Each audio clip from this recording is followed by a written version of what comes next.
Hello booktube. I know people usually have like a cup of tea or something while filming. I have a Mickey Mouse glass. Oh, it's Mickey Mouse on Safari glass of orange juice. And I'm here today to do the all about my personal library, maybe a tag.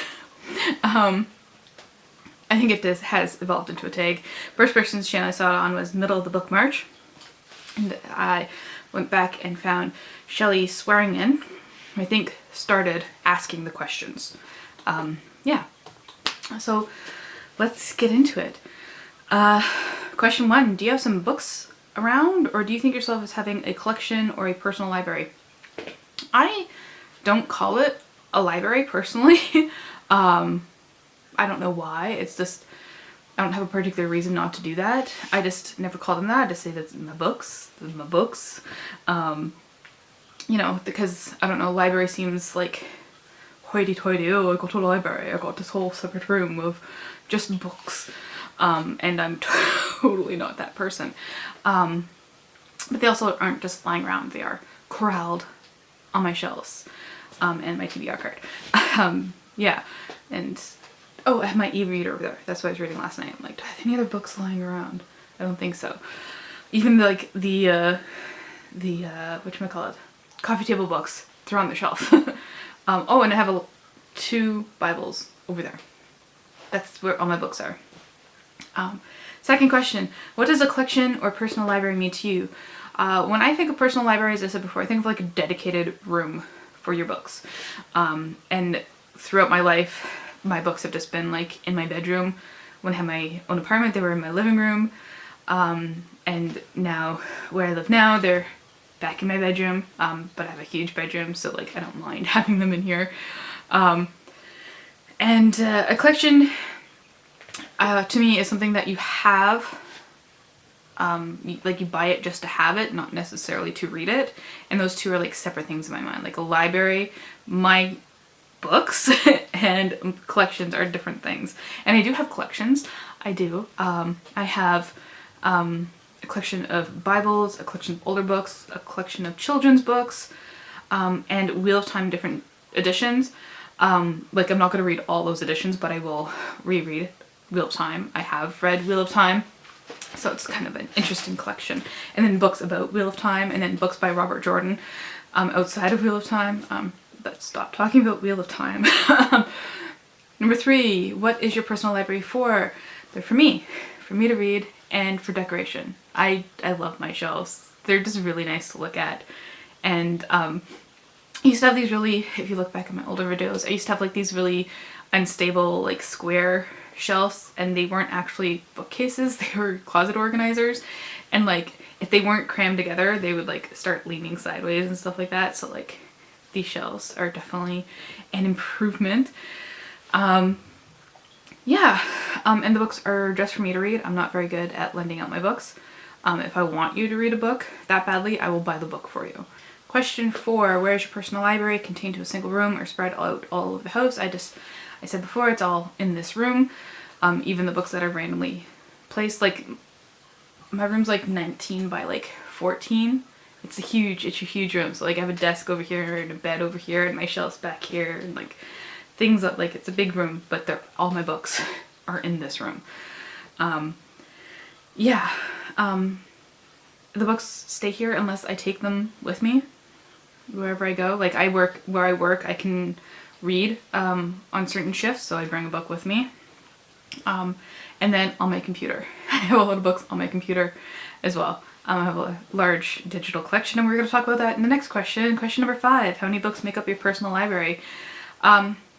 So I have cataloged my books, but not all of them. So I haven't included like the multiple copies of Wheel of Time.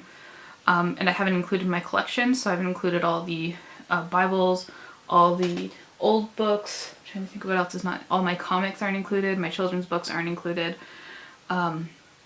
Yeah, so with those exceptions, there's 842 books on my shelf that I intend to read or have read or are on my shelf. And with all those other books, I think I'm probably at 1,000. books on my shelf. In regards to digital books, I yesterday got a few more ebooks and I just hit 1100, and I really gotta stop with that because I'm not really good at reading the ebooks. Yeah, and then I got 738 comics. I'm better at reading e-comics than I'm at reading ebooks. Probably because like all the comics I have I've already read, except for like the single issues, but those are more of a collection again. And I just prefer reading comics in a digital format. And then I have 332 audiobooks. Question 6, how do you organize your personal library? I hesitate to say by genre, so I call it category, because the genres aren't necessarily split. It's more by category, and then by author's last name within that category. So the categories are, they're Discworld, Malazan, Wheel of Time. They're those big series that are kept by themselves. Fantasy, science fiction, fiction, which includes all the other genres, which is why I didn't say it was genre. So like historical fiction and, I don't know, magical realism and everything are stored with all the other fiction. Then there's nonfiction, classics, books about race, Christian nonfiction, middle grade, comics, pop culture references, and children's books. Those are the categories on my shelves. The comics are organized by publisher and then by character. Question 7. Do you keep track of your personal library? If so, how? Yes, I love organizing and keeping track of things. So I have a spreadsheet with all my books categorized. That includes, well, I have a separate file for physical books, ebooks, and audiobooks, and comics. There are 4 separate spreadsheets.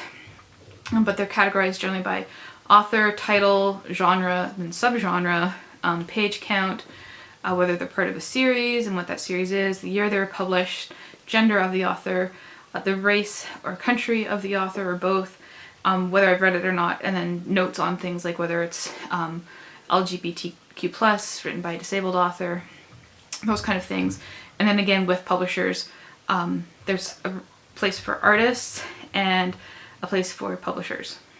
Question 8, how do you decide to add a book to your personal library? Okay. Price first. I'm a cheap person. I usually buy like 95% of my books at thrift stores. And not like used bookstores, because even those can be a bit pricey sometimes, but like thrift stores where books are like $1, or like Value Village where the most book is like $6, right? And then I look at the blurb and whether it has any of my favorite buzzwords, if it just sounds interesting.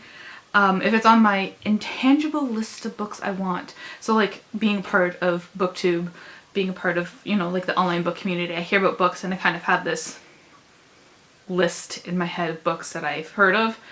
I couldn't tell you the list, but I can tell you if I see the book, if it's on the list. That's kind of what I mean by this intangible book list. Yeah. Because I mostly find them at thrift stores. But like, oh, I heard about that book, and you know, it's something that I wanted to read, you know, so I'll buy it. Yeah, and now I've recently become more hesitant to buy books by white male authors, because after cataloging my books, like, they are overrepresented on my shelves, and I spent so much of my life as like this book snob, reading just classics by white men, that I wanted to change that. I wanted other perspectives. I was getting bored of listening to, you know, white guys complaining, or saying how great life was, so I wanted other perspectives. And I've really liked that. And like when people ask me like, well, why don't you still read white men? And I still read white men, and I still will occasionally buy a book, but it's more like I liken it to groceries. Like if I know I have a whole bag of potatoes at home, I'm not gonna go to the store and buy another bag of potatoes. Like I have enough. That's what I mean when I say won't buy any more white authors, white male authors. Yeah, so it's like I don't want any more potatoes on my shelf. Potatoes are good, but I have enough. I want some spice. Question 9. When it's time to cull your personal library, how do you decide what stays and what goes? Right after I'm done reading a book, if it's my personal book, not a library book, obviously, I decide, you know, am I ever going to reread this? How did I feel about the book? And if I was disappointed, it goes. However, a book that I have read and don't think I'll reread and was disappointed by, but I think it has cultural significance, it might end up staying on the shelf. So for example, Pride and Prejudice. I've hopefully made my dislike of that book quite clear. I've disliked it. I've actually reread it 5 years in a row for school. And I still don't like that book. And normally when I study a book that much, I really like it, but I really don't like Pride and Prejudice. But it's still on my shelf because it's a culturally significant book. Yeah. And then I moved cross country and I had to get rid of half of my books. And my process for that was, if I remembered what the book was about, I was more likely to keep it.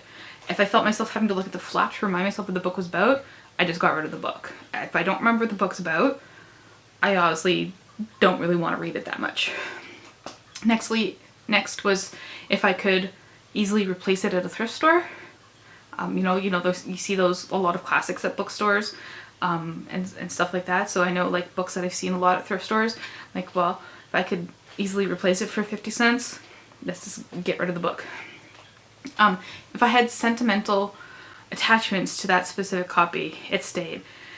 So as I said before, if I could find another copy of it for cheap, I'd probably throw it out, but I'm not going to throw out my copy of Brothers Karamazov because that has all my notes. It has tags. I mean, I think I tripled the size of the book. The binding is holding on strong. I've had to tape it a few times, but I'm not going to get rid of that book because it has sentimental value. Or like my copy of Brave New World I read in high school, and that was like my first introduction to science fiction. I was like blown by this book.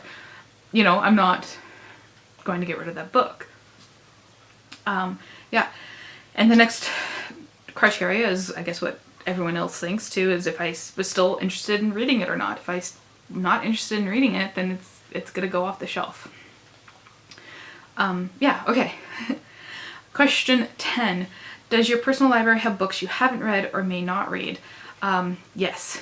I've read 327 of my physical books, which is 39%. And that's a comfortable place for me, about 40% read and 60% unread. There are books on my shelves that I never plan on reading, at least in the edition I own. So like my old books that I feel would fall apart if I read them, I'm not going to read those books. I may read like an ebook version of it or find another cheap copy of it that I don't mind, you know, falling apart if it does. But some of my old books, no. Some reference books for certain authors, mostly James Joyce. I think those James Joyce and Edgar Allan Poe were the only reference books that stayed, because they were sentimental. They were from university and they had a lot of good stuff in them. Those I'll never read cover to cover, but I keep them so I can refer to them. And I'm sure there's some books that will sit there unintentionally for years that I may die without reading. But, you know, I do hopefully plan on reading, you know, like 90% of the books on my shelf. Question 11. What do you think about the idea of a zero TBR? It makes me nervous, actually, to think that, you know, one day I may be like immobile and not be able to get out of the house and I've read all my books and there's nothing left to read. That's not a good, I don't like thinking about that. You know, I prefer my own personal collection to look at, and unread books to me are encouraging. They encourage me to read more. Just looking at all these books that I want to get through. And lastly, number 12, how do you feel about or towards your personal library? I like it. It's just such a joy, even just to look at it, I find. You know, everything in my room faces the bookshelves, except for my reading chair, because I don't want to be looking at all the books that I want to read, because I already read like 10 books at once, and I would look at my shelf and be like, oh, I should pick that one up next.